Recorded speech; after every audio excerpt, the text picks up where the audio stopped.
China mengatakan bahwa Amerika telah merusak kerjasama anti-narkoba bilateral dengan mengenakan tarif pada barang-barang China terkait fentanyl.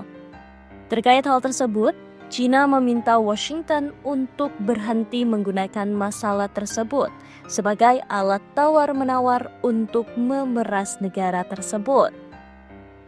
Reuters melaporkan, Presiden Amerika Serikat Donald Trump telah menaikkan tarif pada semua impor China menjadi 20% dari tarif sebelumnya, sebesar 10% untuk menghukum Beijing atas apa yang disebutnya sebagai kegagalannya menghentikan pengiriman bahan kimia yang digunakan untuk memproduksi opioid mematikan fentanyl ke Amerika Serikat.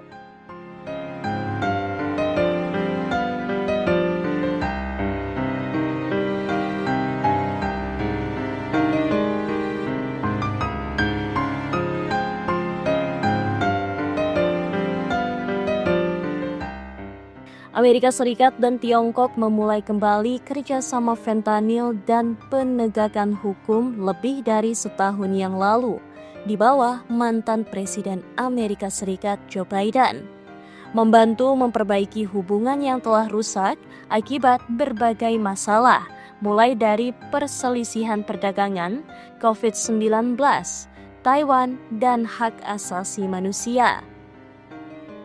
Kerjasama tersebut telah menghasilkan beberapa kunjungan tingkat tinggi selama tahun lalu dan peningkatan pembagian informasi antara para penyelidik. Meskipun Trump menuduh Tiongkok tidak bertindak cukup keras dan cepat dengan tindakan keras terhadap fentanylnya.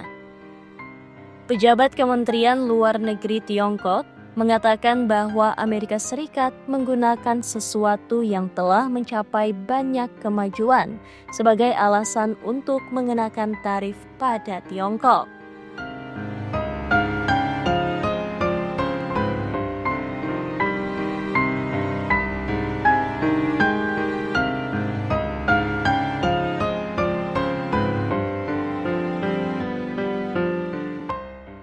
Selama beberapa tahun terakhir, Tiongkok telah mengambil langkah-langkah untuk membatasi jalur pipa fentanyl.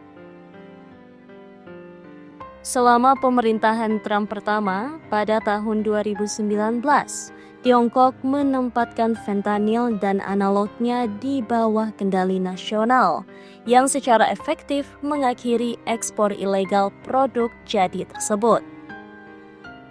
Namun, menurut para ahli, para eksportir mengubah taktik mereka dengan menjual bahan kimia prekursor atau bahkan pra-prekursor yang digunakan untuk membuat fentanyl oleh kartel Meksiko yang hanya memerlukan sedikit modifikasi untuk membuat produk akhir.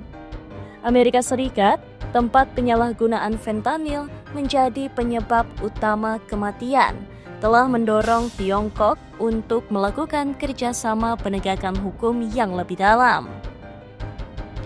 Hal ini termasuk menangani keuangan gelap, penangkapan ahli kimia nakal, dan penggerebekan laboratorium yang terlibat dalam produksi prekursor.